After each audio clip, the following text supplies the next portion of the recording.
So, welcome to week one of Salon Marketing Foundations. I know that there's a lot of information out there that can be super overwhelming. It can seem like I have to do all the things at once, and sometimes it's hard to take action, or even if you do start taking action, you're not sure, am I going in the right direction or not?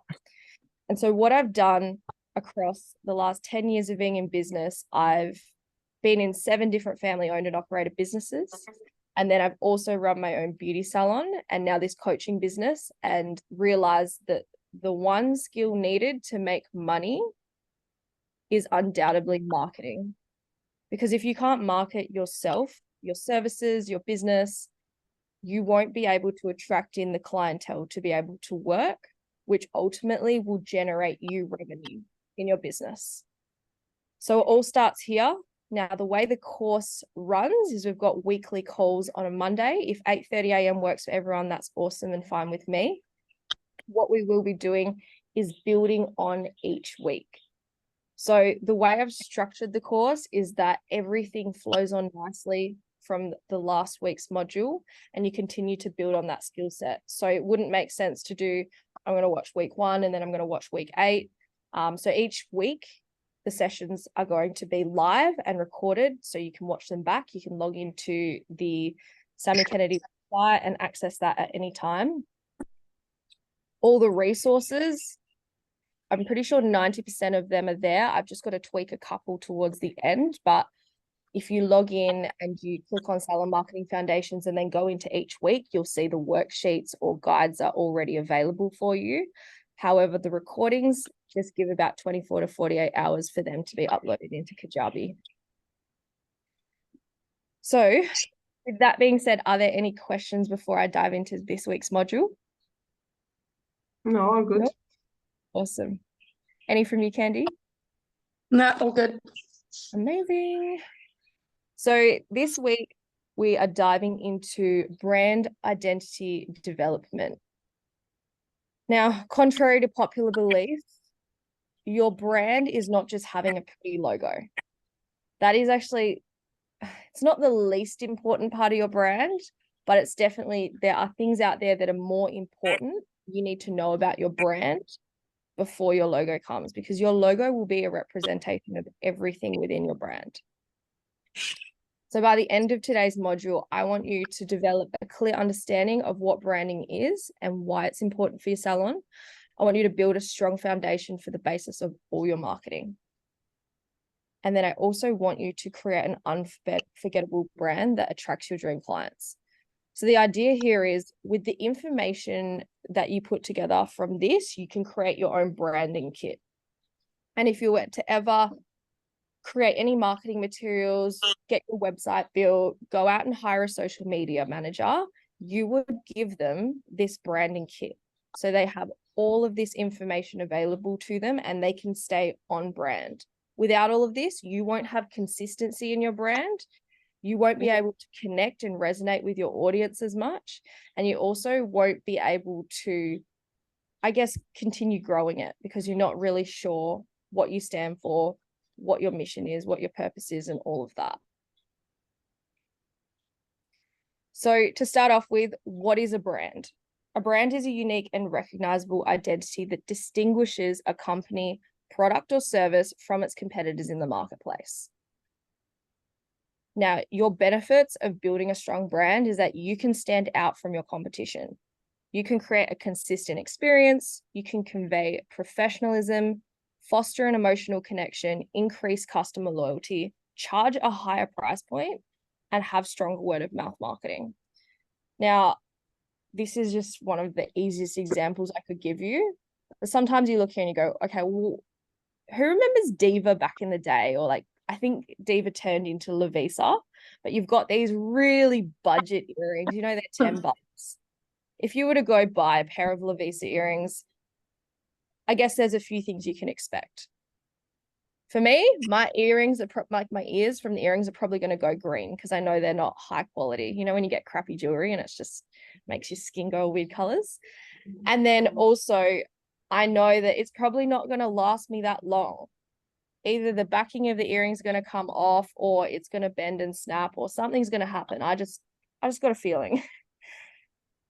But if I were to go drop 10 grand almost on Chanel earrings, I would be expecting that they're real diamonds in there, that's got some element of real gold, that it's high quality, but it's not also that. It would be buying a sense of status, recognition.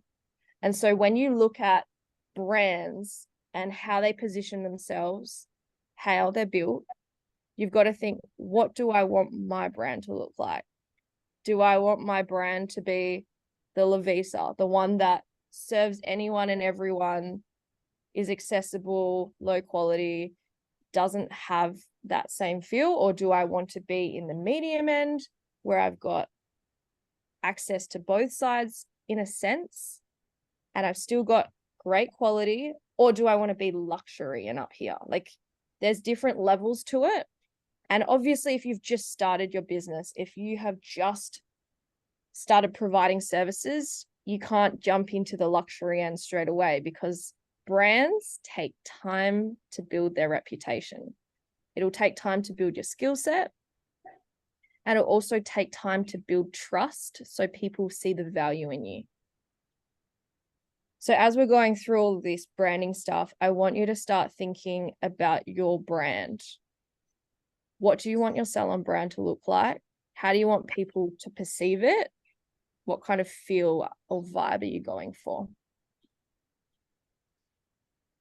So if I were to build out a branding kit, this is the checklist at a minimum of what I would be including in it. So I'd want a mission statement, a vision statement. I'd want to know your brand values, what it is you're offering. What is your brand messaging? Like, how do you speak to people? What is your slang? All of those kind of things. Don't worry, we'll dive deeper into it if you're sitting here going, I don't know what that means or what this is. Your brand story.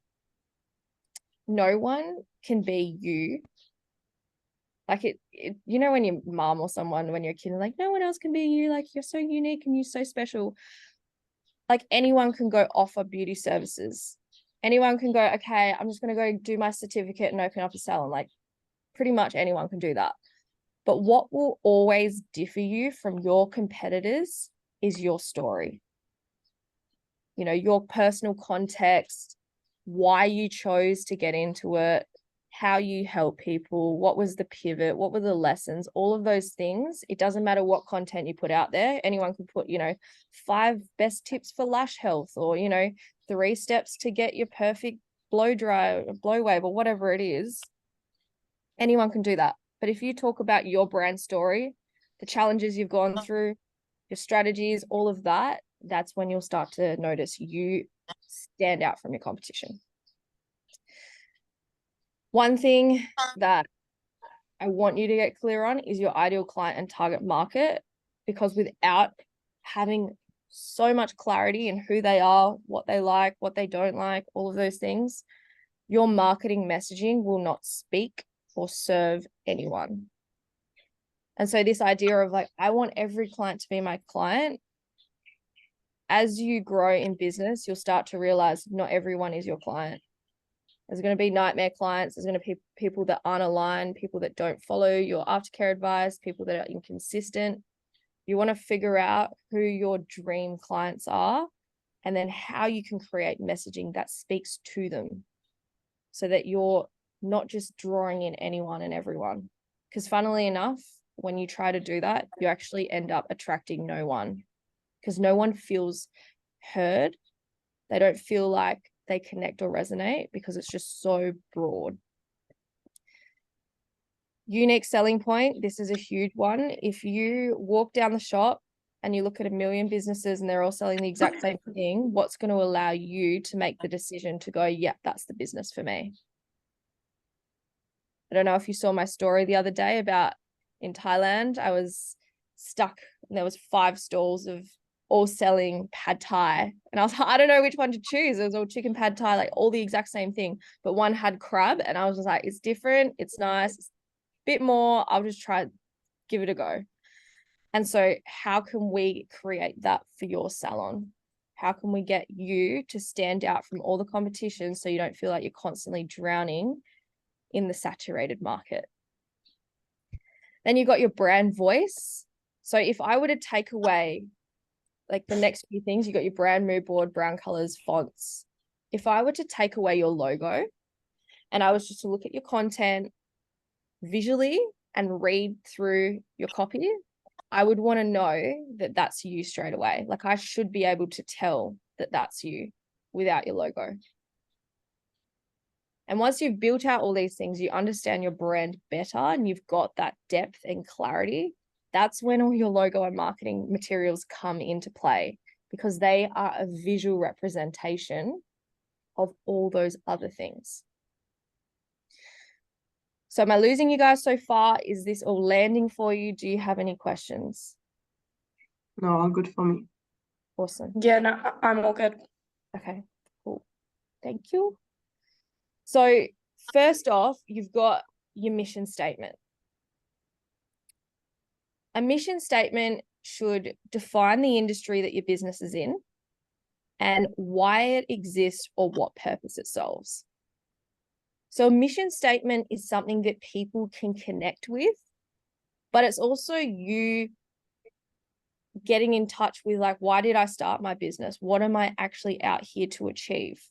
And this can always be at the forefront of your mind whenever you're having those days and you're doubting yourself in business and you're like, oh, I just want to shut down. It's just too much. It's too stressful. Always having this mission statement to come back to will remind you of where you're at, why you started, where are you going? So for an example, I put our mission at Sammy Kennedy Hair is to provide exceptional hair services in a welcome and professional atmosphere. We're committed to exceeding our clients' expectations and helping them feel confident and beautiful using the highest quality products with natural ingredients. Now that's a bit wordy. You can always cut it down more. But what I'm trying to illustrate here is I'm not just saying I'm a hair salon. I'm a hair salon specializing in hair extensions, specializing in blondes, specializing in cuts. Like I'm getting more clear on what it is I'm delivering, why I exist, and how I'm helping people. So with your mission statement, if you've got multiple services you offer, just think about, is there a niche that they all fit into in like a bigger umbrella category? So for example, if you offered lash Botox, lash extensions, that would fall under lash services. If you offered lip blush, cosmetic tattooing for brows, that would fall under PMU/cosmetic tattooing. I hope you guys get the picture. So in the worksheets, you've got question boxes that you can download. This will be your homework for this week. If you've got any ideas or things that are coming to mind, just jot them down. But what I want you to start doing is thinking about, okay, well, what is my mission statement? And then once you've got that, you can write that into the worksheets. If you need any help looking over things, I'm happy to do that for you. But the idea of this is not to rush it, because even for me, my mission statement, my values and all of that, it's not something you just like do in 30 seconds. I want you to treat this as if it's a journaling exercise and get really clear on it, because this is the foundation of everything we're going to build on top of. So your next one is your vision statement. So your vision statement should provide a brief description of your long-term goals and give your audience a clear understanding of what you want to achieve. So for example, our vision at Sammy Kennedy Salon is to be the leading brow salon in our community, recognized for a commitment to quality, customer satisfaction, and personalized services. So the difference between a mission statement and a vision statement is that your mission is who you help, what you do, like why you started, that kind of side of things. And then your vision statement is, this is where I see my business in the next 5-10 years. This is what I'm going to achieve. So who you are versus what you're doing and where you're going to be.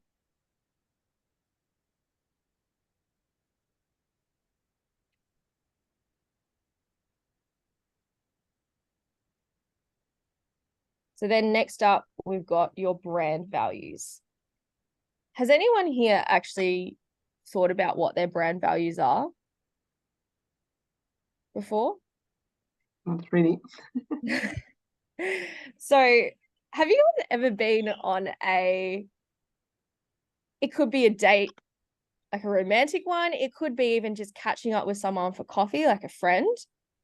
And you know how there's some people you just connect with, you click, you vibe. You're like, I like this and I like the gym and you like the gym, or I love cooking and this is my favorite food. And all of a sudden you just on this next level having these conversations and everything's flowing well.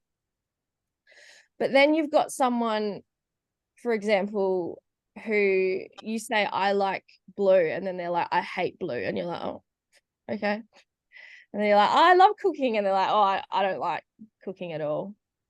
And you just feel this disconnect of like, oh, get me out of here.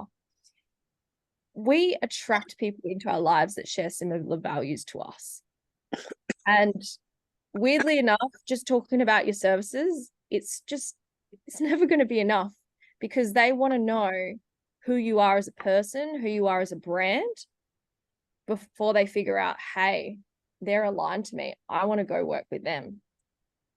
And so there's two ways to look at your values here. One is in terms of the services you offer, but then the other side is, what do you stand for as a person or a brand? So for example, service I offer, I might be looking at high quality products. I've gone and trialed and tested all these different ones because I want A-level services to be provided with these products. In terms of my values, I might value community. I want people to feel connected. I might value professionalism because I want to come across as a professional person. It depends on what you stand for, but a lot of the time, if you struggle with your values and all of that, and you don't communicate them, you're going to struggle to connect with your audience. So people like people, if that makes sense. So people like people that are like them. And we are going to connect with our values, our morals, and our interests a lot of the time. So later on, I'll be teaching you about know, like, and trust. Brand values is something that's really great for building the like section of that funnel within your business. So some examples here, you've got creativity, professionalism, sustainability, customer service, quality, community, education, natural health. They're just an example. However, there is a brand values examples list that you can read through. You can just highlight all the ones that feel aligned to you. Try not do every single one. And then at the end, review back through and go, what are my top 5? What are the ones that stand out to me the most? Obviously, you can have more than that, but if you were to consistently talk about your top 5 values, what would they be?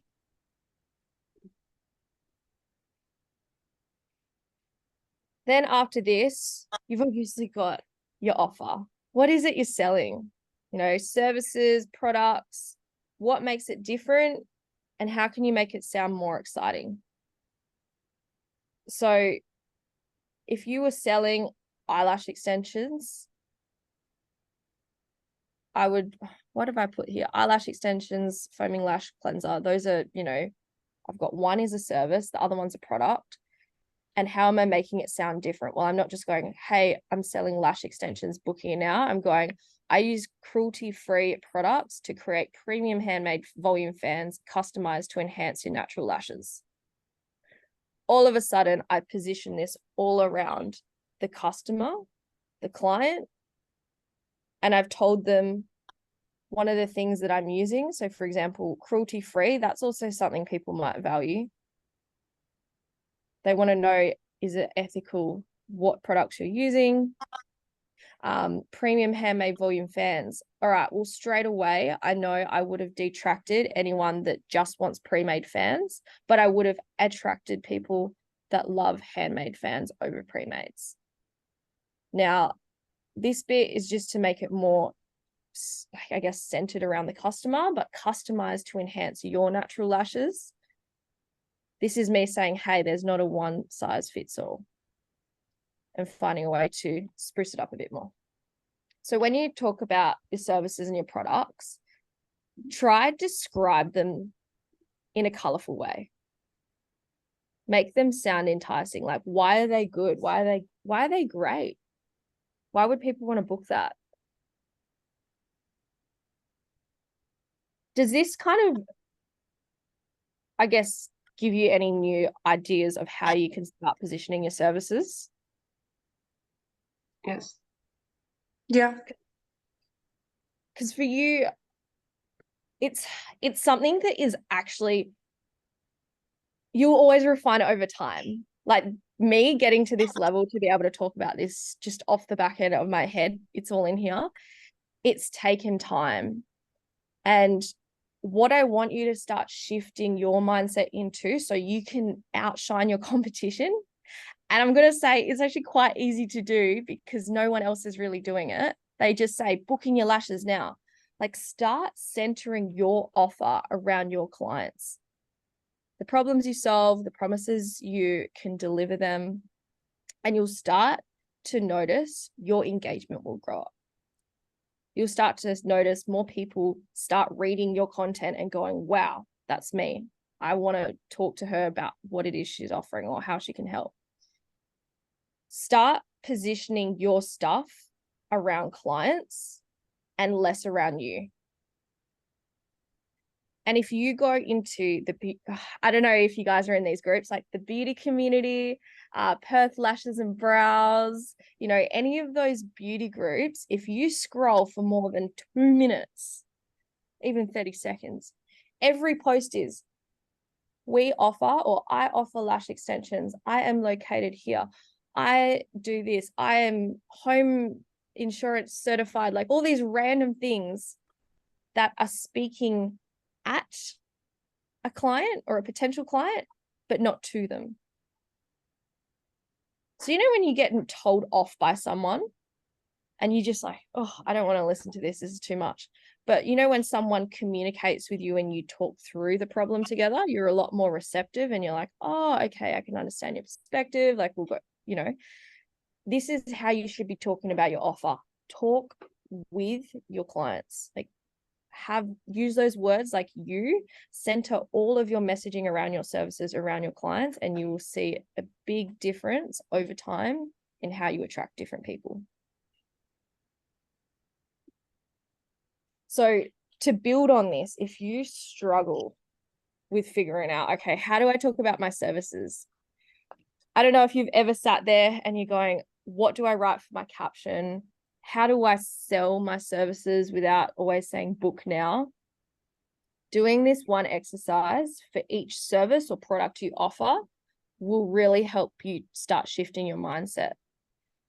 So there's two things here. There's problems and then there's promises. So what I want you to start asking yourself is, for one service, for example, lash extensions, what are the problems that someone would be experiencing that would make them want to get eyelash extensions? If it Save them falls time in quickly. the morning. Oh. Sorry. Right, we'll go with you, Candy, and we'll come back to you, Lorraine, if that's okay. The problems could be that they want to save themselves time in the morning when they're getting ready. They also like that done up look, so they look professional or they look done up for the day and they don't have to spend too much time in the mornings as well. Yeah. 100%. I would have said those as well. Maybe also they don't like putting mascara on. Yeah. What else? Does anyone else have any ideas? They don't need to take off the makeup from the eyes at night. Yeah. 100%. And it's not gonna leak. Like, they won't have the Raccoon eyes. at the end of the day. That's true. I'm just trying to think. There was one more that I had in mind. I think for me, especially, like, it's the way it makes you feel as well. So I feel more confident, and you know, you feel more done up, and when you're not wearing makeup, etc. So I feel like I can just chuck bronzer on, and I'm okay for the day. And that's just, everyone's so busy these days. So I just feel like, especially how it makes you look with the lash extensions. Yeah. 100%. I just had my lashes removed for the first time in 5 years to get a new set. And I was like, I look so ugly without them. But to add on to that as well, so we've spoken a lot more about physical, lifestyle. There's also the emotional side, you know, like feeling confident, but also like we always know this, like a free therapy session. How many people come to beauty thinking that this is my free therapy session? I just get lashes as a bonus. Like, there's 3 things I want you to write down whenever it comes to problems, promises, talking about your offer, any of those things with a service or product. There's the physical transformation. How am I going to look before versus after? There's the emotional transformation. So how I'm going to feel before and how am I going to feel after? And then the last one is the lifestyle transformation. So how is my life going to look before versus after? And maybe you're thinking, what do you mean, my life? Well, I'm talking about how much time are you saving? For example, if I'm putting mascara on, I'm taking it off, you know, I'm doing a full face of makeup versus I just have to go in for like a 1 hour refill every 2 weeks and I'm done. I can wash my lashes in the shower if I really want to be lazy and not do it separately. Like, how much time is that saving? That's allowing you to get out the door quicker for work. It's allowing you to not have to waste more time on makeup, like all those things. If you're ever feeling stuck talking, just think physical transformation, emotional transformation, and lifestyle transformation. Because it's not just the service. It is so much more than that. And when you can start talking about these things and how you solve these problems for your clients, all of a sudden they're not just basing that price point off the service alone. They're basing it off convenience. They're basing it off their own personal gain. So then the inverse of your problems should look like the promises you know you can deliver consistently across the board to all of your clients. So if it was lash extensions as well, and a problem, this just came to mind, you know how I'm sure we've all had it, maybe we haven't experienced this, but I have been to a bad lash tech and they've glued all your eyelashes together and you're a bit traumatized and don't really want to go back. Yep, I can see Lorraine going, yep. This is a real thing, right? And so a promise for you is talking about, I would use proper isolation and application techniques, only applying fans that I know are safe for your natural lashes. To a point where if you actually want longer or thicker or denser, heavier lashes, and I know that's not safe, I'm going to turn you away. Not because I don't want to help you, or I don't want to work with you or make you feel like crap because I don't agree with your choice, is because I prioritize your natural lash health and want to make sure that if you get lash extensions, it's going to allow you to have them for a long period of time, not just a one-hit wonder and then they've all fallen out. So your promises should be the inverse of your problems. They should solve the problems for the client. So if you can sit down and you can get each one of your products and services and then talk, like dot point out, what are the problems? What are the promises? And then if you're really stuck, just remember the physical, emotional, and lifestyle transformations.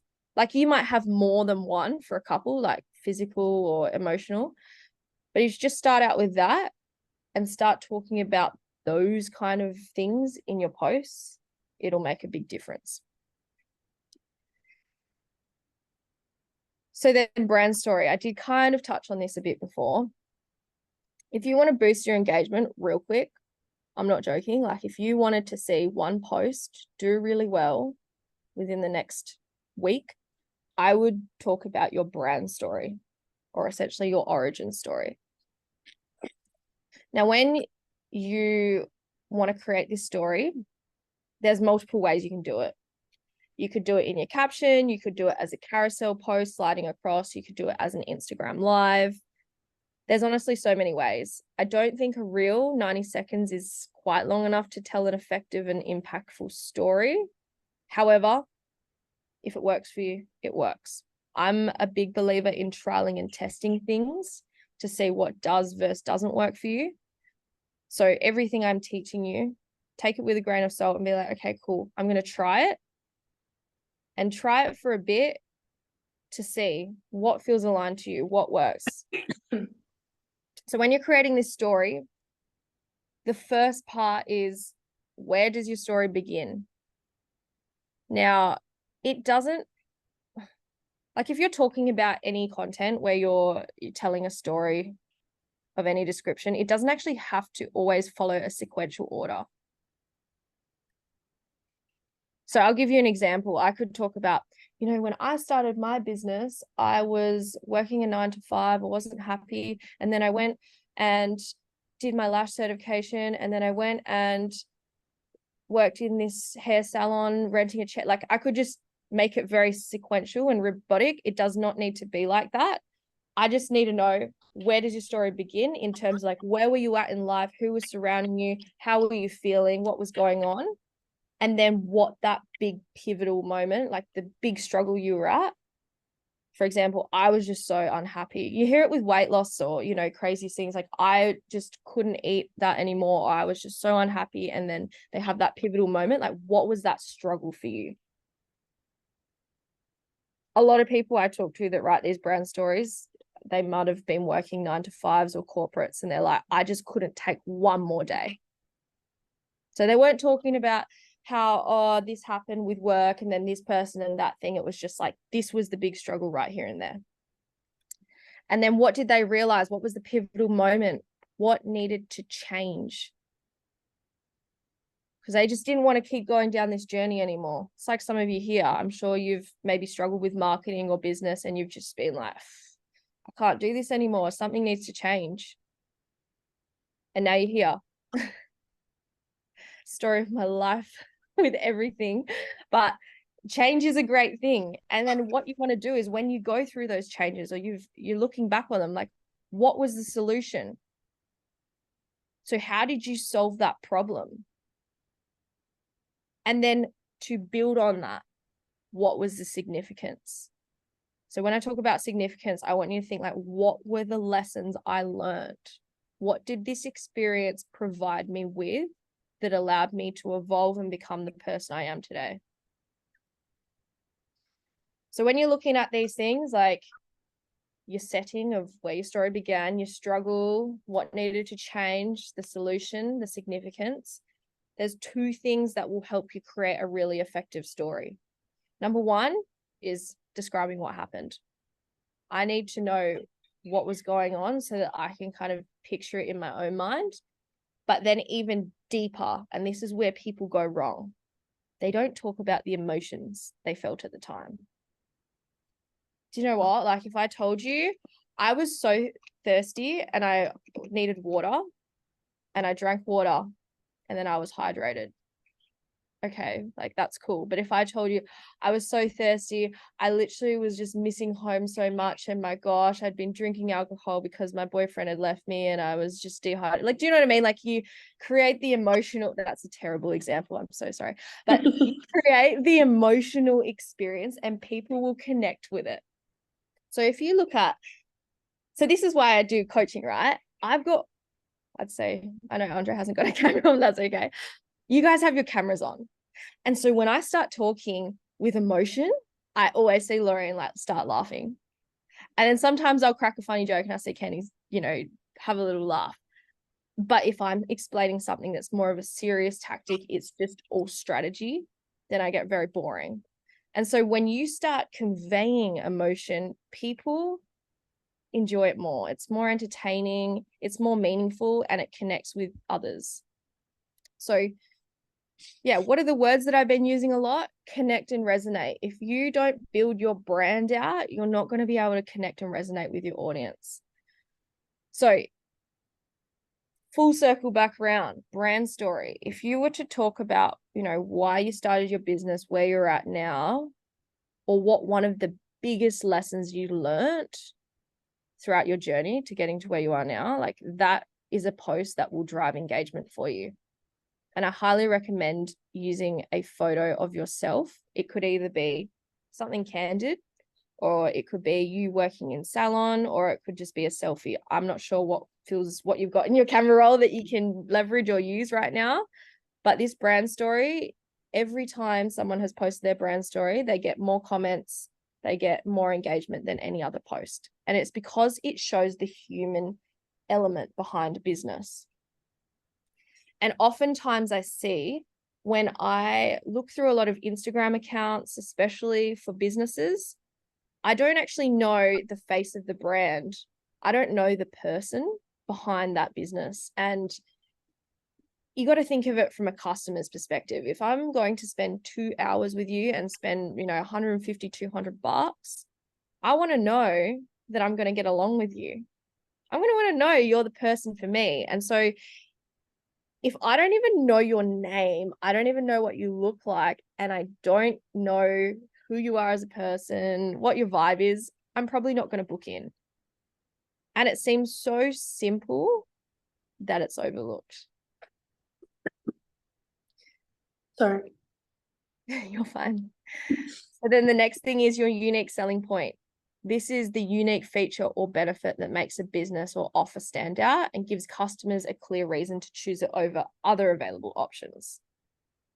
The unique selling point highlights what makes a particular product or service special, valuable, and relevant to the target audience.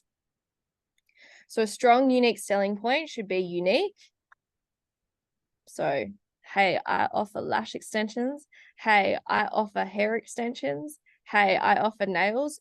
That is not unique. You want to be clear and concise.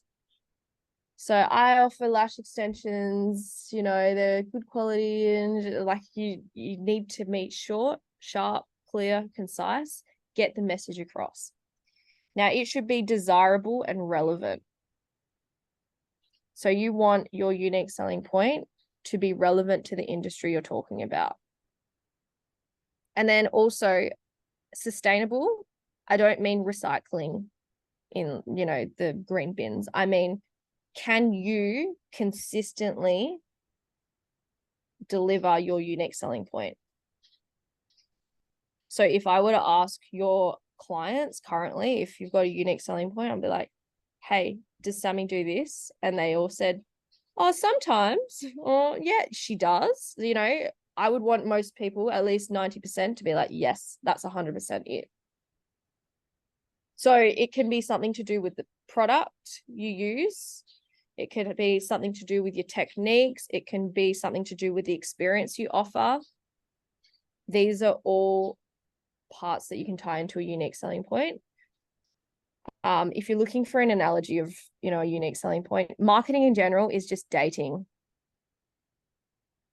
When you look on Tinder profiles or Hinge or whatever it is, and some people you're like, oh, swipe left.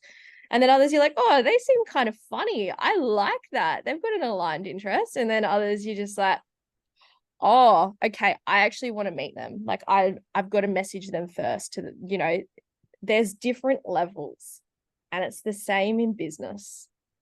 And so if you're just saying, hey, I'm Sammy, I do this, it's not enough. And so what is it that makes you unique? There's actually a whole module on this where we will get clear on your unique selling point. So what I'm doing right now is planting the seed so that the next couple weeks, you've got time to start thinking, what is it that I want to be known for? What is it about me that's unique? And yeah, if you're struggling, ask some friends and family, because a lot of the time what you value and your personality and stuff will show up in the same way in business.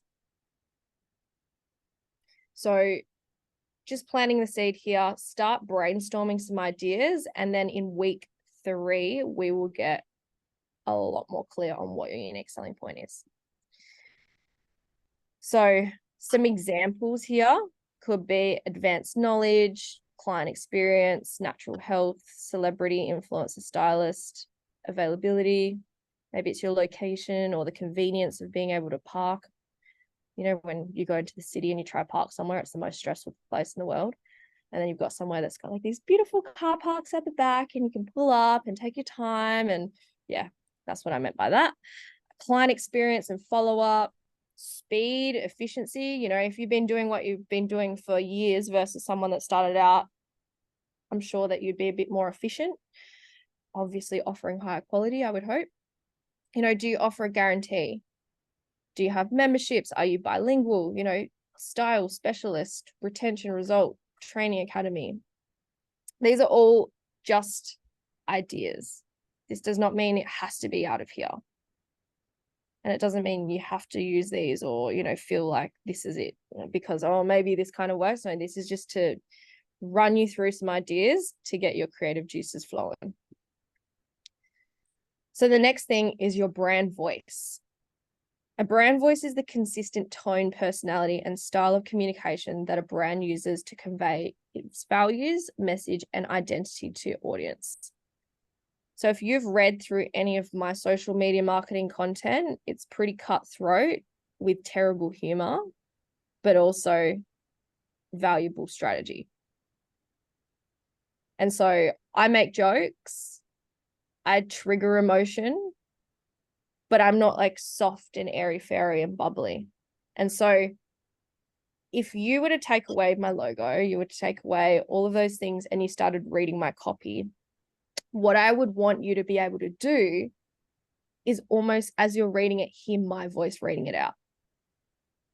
Have you ever had that when you've seen someone else's post? Maybe it's a friend or a family member on Facebook and you can just tell by the way they write, you're just like, oh yeah, I can hear them talking. That's how you should be starting to convey yourself in your copy. So you need to get clear on, you know, what is your brand voice? Now I've got some great journaling questions here that can help you start to uncover your brand voice. So one of the first things is, what slang words does your target market use? And also think about this when you write your post. If you're talking about, you know, AHA, BHAs, or you're talking about 0.05 C curl dolly eye, like a lot of the time your audience is going to have no fucking clue what that means. But if you start using terminology and slang that is familiar to them, for example, full and fluffy versus dense and dark, like all of a sudden they're going to go, oh yeah, I know what that means. And so sometimes there's that professionalism of all the correct terminology that you need to peel back the layers and think, if I was someone who had never heard of these services before, if a 5-year can't, like, you know, that saying, if a 5-year-old can't understand it, then you're making it too hard. It's the same thing with your slang. It's the same thing with your terminology. Now, you may draw attention to this is how the client would probably say it, and then educate them about the correct terminology and what that actually means. But don't just jump in there and assume that they know everything you do, because they don't. Unless they went and sat through the same certification and has worked and shadowed you for years on end, but I doubt that. So then what tone and personality traits best align with your brand identity? You know, are you funny? Are you humorous? Are you professional? Are you luxury? Are you, you know, friendly? Are you kind? What kind of things about you can, like, you know, align with your brand?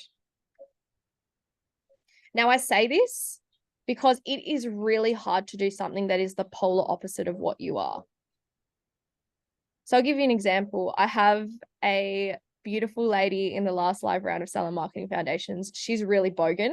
She lives in the country and she's like, I just can't do professionalism. And she's like, if I had to pull up and be professional and sound corporate, it would be so unaligned. And also she's like, I would attract clients that are in that space, and I wouldn't even want to work with those kind of clients because I just have to be someone that I'm not all the time. You know, think about Inventing Anna. Don't know if you've heard of that on Netflix, and she's pretending to be this Russian princess or whatever and swindling money out of people. Like, how much energy and time does it drain you to be a fake persona? So this is why I want you to start thinking, who am I? What do I like? If you don't know, ask people around you, how would you describe me in 3 words? And then start to think about, okay, what is this brand voice I'm going to start using? How can you make your brand voice relatable and engaging to your target customers? You know, what kind of situations, what kind of stories, what personality things are they going to go, oh my gosh, yes, I totally get it. What emotions or feelings do you want your brand voice to evoke in your audience? So obviously the way we speak has an impact on our emotions. You know, when someone's, you know, when your mum sends you a thumbs up or hits you with like literally the 2 letters, okay, and you go, okay, fine. Versus like, okay, darling, whatever it is, there's a very big difference of how we perceive words. So start thinking about, what words am I using? What kind of emotions are they going to evoke in my audience? And just to build on that, it's the exact same kind of thing. Like, how does your choice of words reflect your personality as a brand? You know, do you spell things wrong on purpose? Like for me, I add on some extra letters. You know, I'm so happy, but I might put like 5 P's and 3 Y's in there just to really add some more, I guess, add some more jazz, like make it exciting. How do you convey all of this in your brand voice? Like, this brand voice is undoubtedly one of the most powerful things, because if you're not talking on video all the time and you're not seeing your clients in person, your copy is where marketing stems from for everything. Like, if you think about it, your carousel posts, your captions, your website, even your reels, the text you use, marketing is all words. And so you got to be really selective about the words you choose, because people will perceive you through that. If they don't have like a visual thing, they will perceive you off the words. Brand mood board. Okay, who here has done a brand mood board before? Have you guys got like one of those vision boards on Pinterest and gone cut out every photo and stick it on a cork board? Or is that to 2012 Tumblr vibes? Yep, we've got some people in the house. We've had people probably think about doing it but haven't done it. I definitely know I did mine, and then everything I did, I think maybe one thing worked out of it, and I was like, I need to re-strategize. And that's okay. But a brand mood board is something that you'll find will evolve as you do. Now, I'm not sure how long some of you have had your businesses for, but I can almost guarantee you, if you've had your business for 2 to 5 years, at least once you would have sat in there and gone, oh, I don't think this branding is aligned with me anymore. So much has changed, or I've grown so much, or you'll actually outgrow your branding in some senses, but then in other ones you'll realize, how can I just tweak it and make it that little bit better, or how can I add this in? So when you create a brand mood board, you should have images for inspiration. Now, this might be of work, it might be salon setup, it might be things that you want to buy for yourself, it might be things that you want to achieve or work towards. So don't just make your brand mood board you know, just photos of work. Like, start thinking about, you know, what do I want my salon to look like?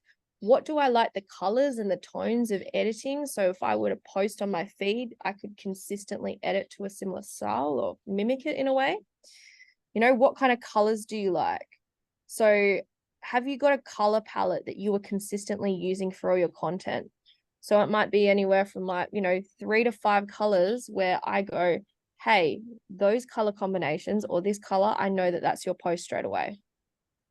If you look at mine, you can see I use a lot of greens, blacks. So I've got a forest kind of green color.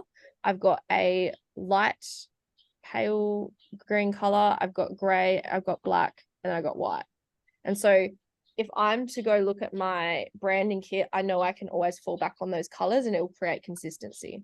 Something that I see happen a lot is some people will use pink here, cream here, black here, yellow here, and there's just no consistency in their brand. And if you don't have consistency, without you realizing, it can create a resistance towards trust. So start thinking, what are those colors that I want for my brand? If you haven't got Canva Pro, I highly recommend getting it because you can actually build out branding kits. You can choose your colors in there. And then whenever you go to create any content, you've already got it, like literally the click of a button. Textures. So do you have any textures that you want to use? Is it more of an aesthetic vibe? Do you have like overlays over your images or anything?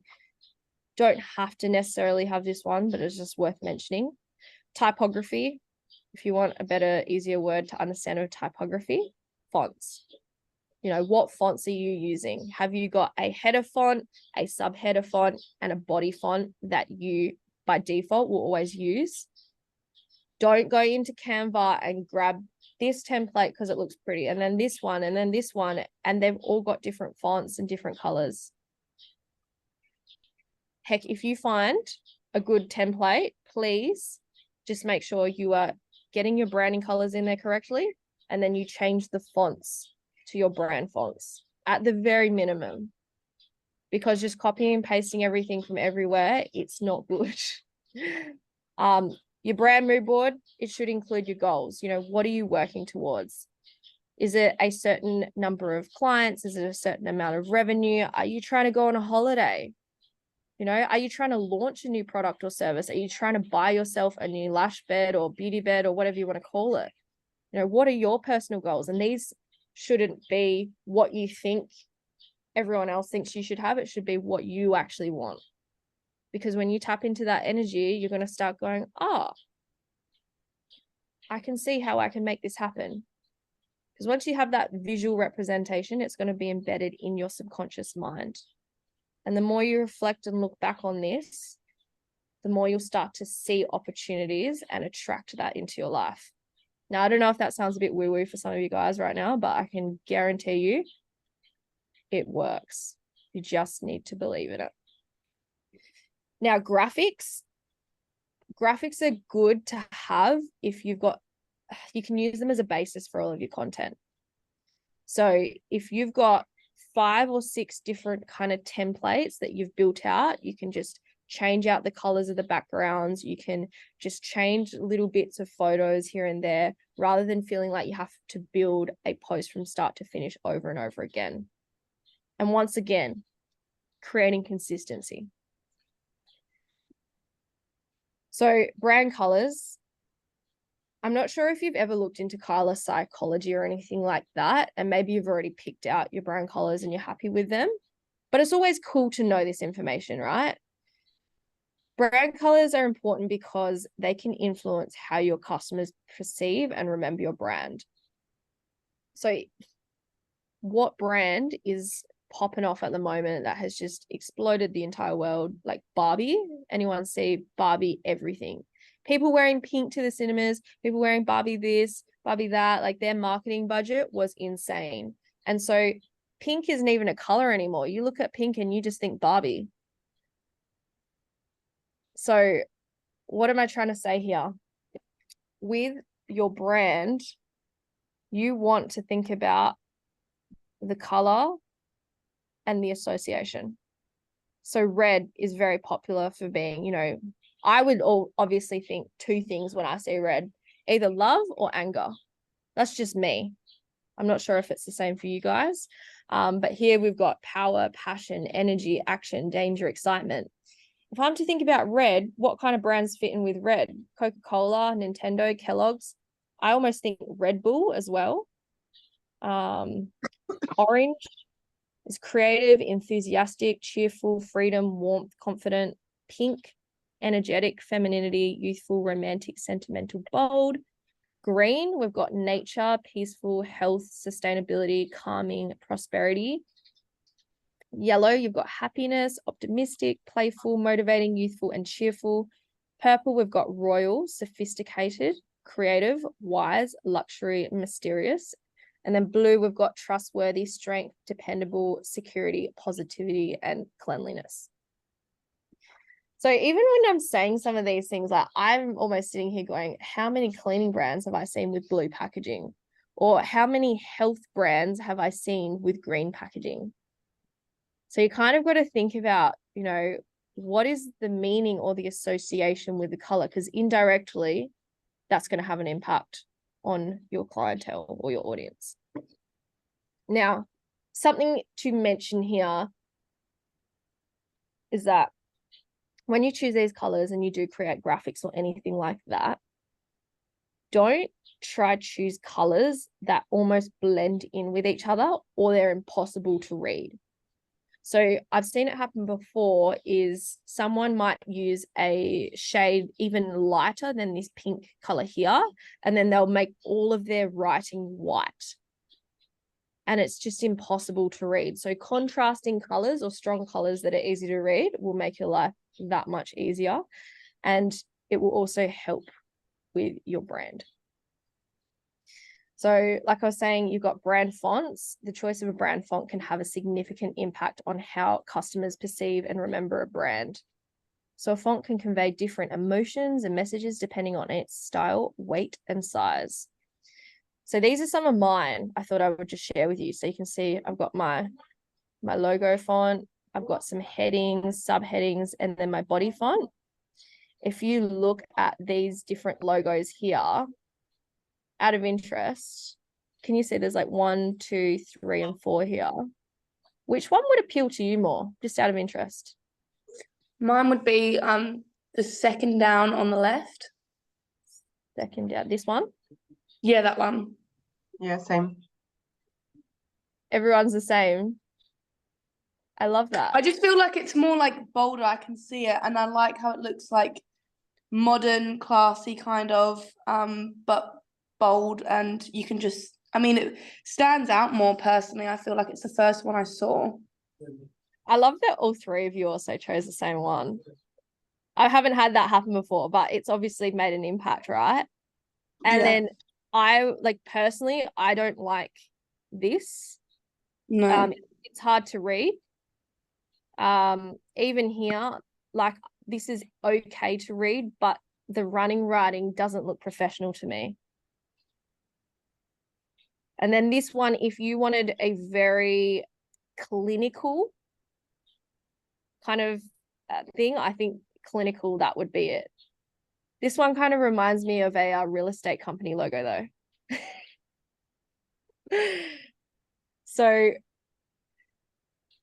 no real big purpose of me showing you all of those things is going to be like, oh guys, like mic drop moment, but it's more obviously to show you that there's different things out there, and what you want to make sure is you can read it, and you also all must have a similar kind of interest or like alignment to that logo. So when you're asking people for feedback, if you get a font designed or a logo or anything, do not ask your grandma, do not ask people that aren't your ideal client or the target market you're trying to attract.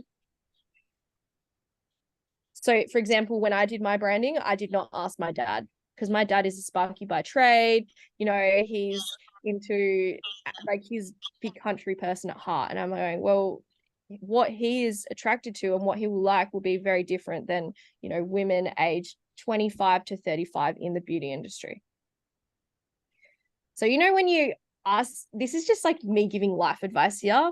When you're asking for advice from people, don't ask people that aren't, I guess, going to be relative to your industry and not offer valuable advice. Like, it's great to get outsiders' perspectives and stuff like that. Don't get me wrong. Like, I asked my family for help and I asked my friends, but if it's coming down to designing a logo, ask people that would be within your industry or also within that target market that you're trying to attract. Make sense? Yeah. Awesome. Your brand logo. Now, your brand logo should consider your personalities, your values, your aesthetic, the color you use. Is it standing out? Is it easily recognizable? Will it attract your target market? So once you've dived deep into your brand, you've done all those things that we were talking about, maybe you're going, I'm not sure if my logo is actually representing that properly. Or you might go, yes, this is exactly on brand. I'm so happy with what I have done. Now, I'm not saying that you need to rethink and change everything here, but it's more just drawing attention to your logo is not at the forefront of your brand. There are so many other things that you need to get clarity on and do deeper work on before it comes to your logo. And that's why I've made the logo come last. Now, when you create guidelines or anything like this is more visual for social media marketing. However, if you were to build out a branding kit, you would want to include guidelines for your logo, your color palette, typography, imagery style, tone of voice, and any other visual or verbal elements that represent the brand. Now, not only would this become your reference guide, your brand Bible, if you may, but what it will do is if you ever need to pass on this information, get someone else to help you with a task that you're outsourcing, you don't have to sit here wasting time going back and forth on email or sitting there going, oh crap, and last minute putting something together. Like, this brand guideline is something that I want you to build out, not just for your own sake of sanity, but it's also for if you're working with someone in the future, you can save yourself more time. And then also over time, you can continue refining this. So for this week's homework, I know I've just hit you with a bunch of information, and this is probably, I'm going to be really honest, this is probably the messiest module of them all, because it's not necessarily like I'm teaching a strategy of how to work through something. It's more, these are the things you need. So if you're feeling overwhelmed at the moment, that's okay. We can jump on voice notes and we can have conversations back and forth to help you get more clear on these things. But what I want you to do is print out the worksheets and then fill it in, answer some of the questions, write some dot points down, start building out this branding guideline. And then if you have some spare time, start creating some social media graphics and templates. So if you look on your Explore page, if you look at things you've saved, what is it about them that stood out for you? Is it the way the text has been laid out? Is it the way they've put images in? Is it carousels? Like, create just a few templates that you could use and switch out and change with like colors and stuff like that, so that these are your basis. And if all you need to do is just input the information. Now, as you continue to refine and develop your style, you can revisit other marketing materials, including your website, business cards, brochures, all of that fun stuff. But for now, your main priority is building out your brand and developing your brand guidelines. How does that sound? Does that sound accomplishable? Is that a word? Can we do it? Is it going to be too much? It's going to be a lot, but it's going to be okay. It's going to be good. It's going to be good, because without this, I mean, how many, like, for you, was this all new information, or was this like, I knew a lot of it already? I knew some, but there is more details. This. Same. So if you think about it, how many people don't know anything about this at all to start off with that would have started salons?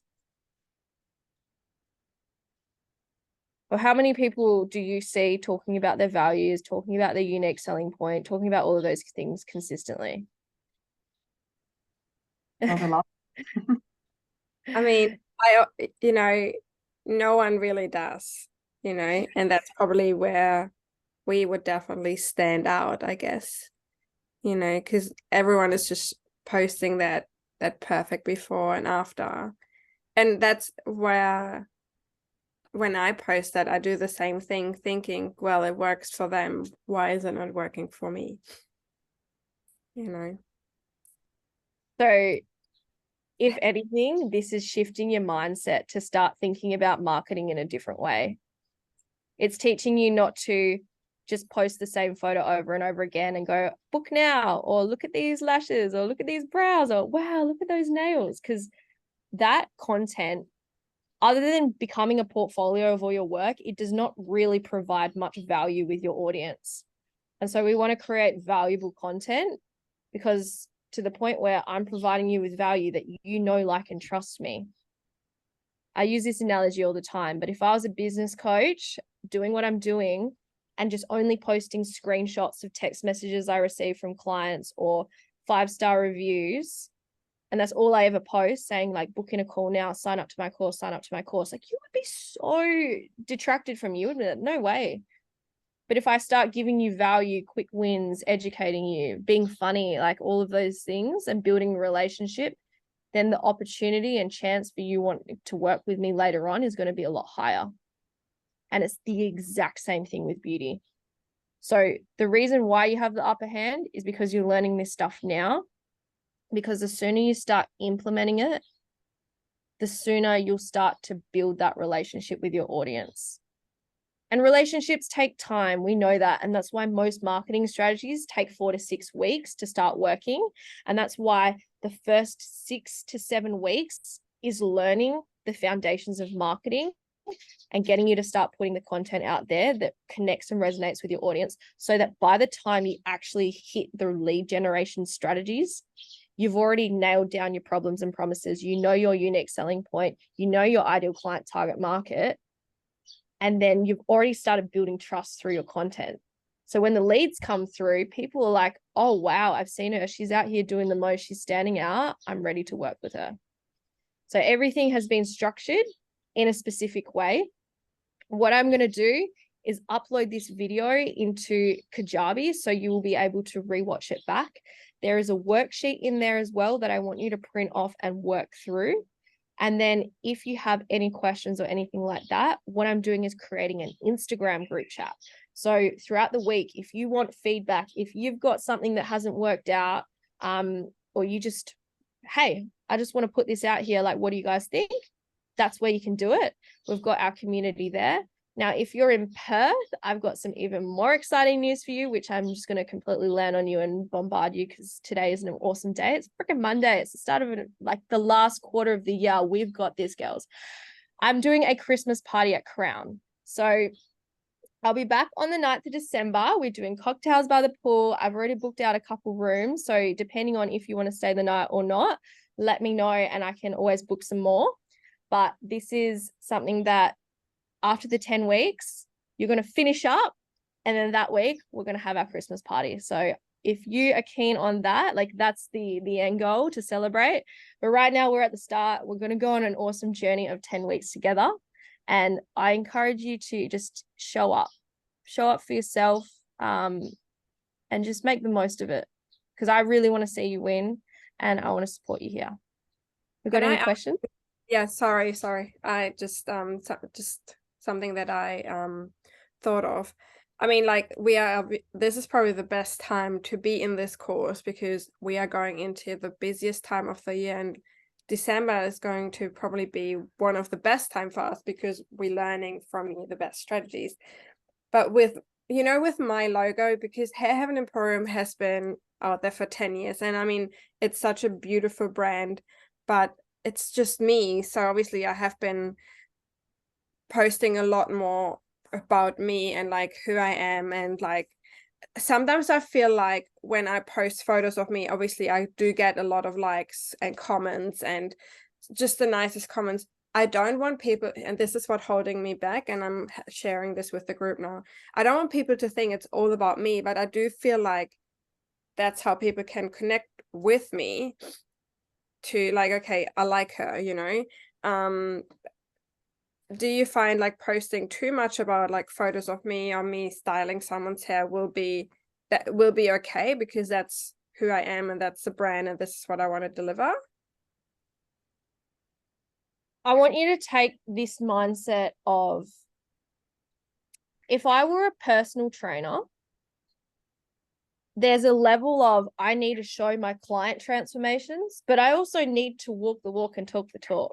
Yeah. So if every post is about you, then you've just made it, a personal brand.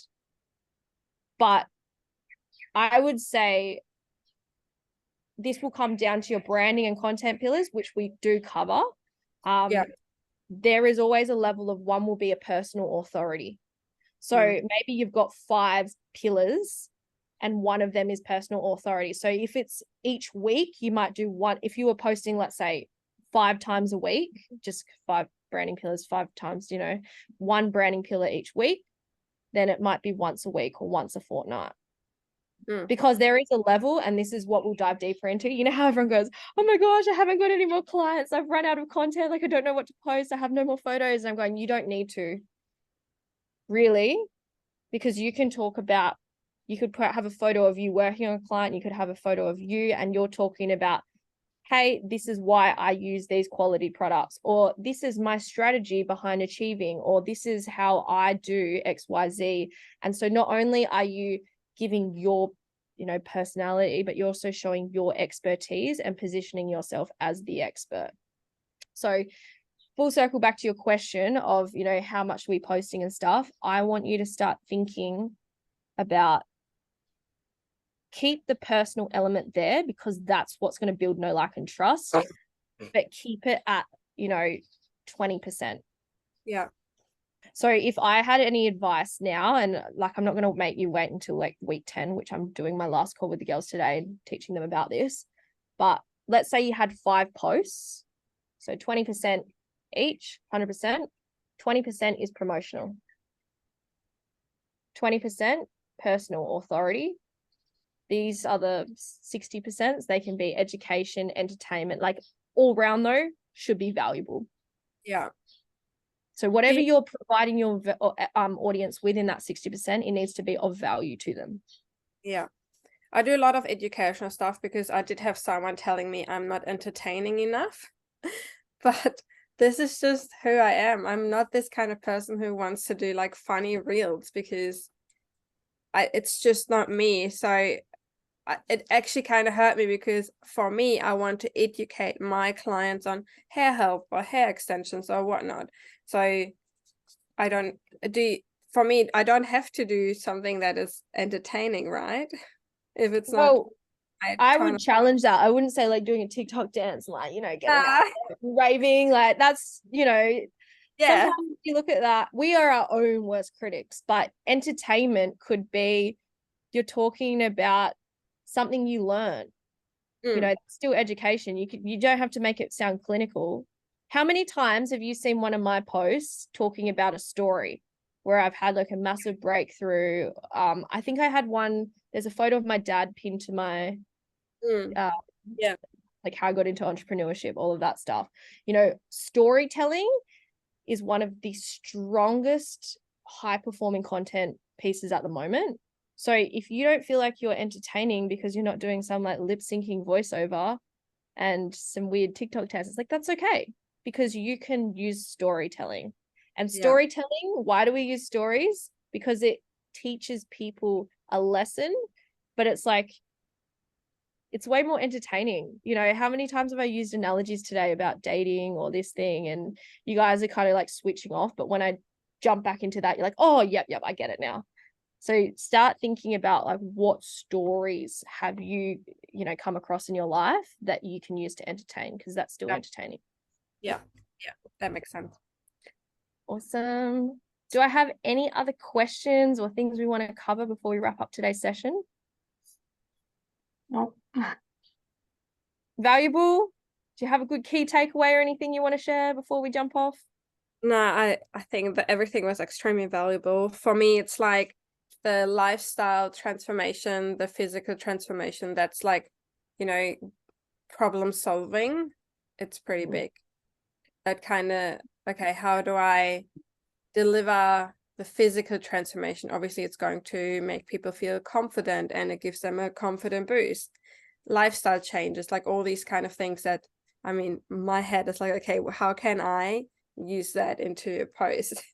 So that is going to be super valuable, not only for you, but also your audience. So I'm keen to see what you guys put together. I'm going to get this group chat started and I'll upload this video. If you have anything you need help with at all, shoulder to cry on, someone to celebrate your wins, I got you. All right. Thank you so much. Thank you, Thank you, everyone. Have Sammy. an amazing week. Talk Bye. soon. Bye.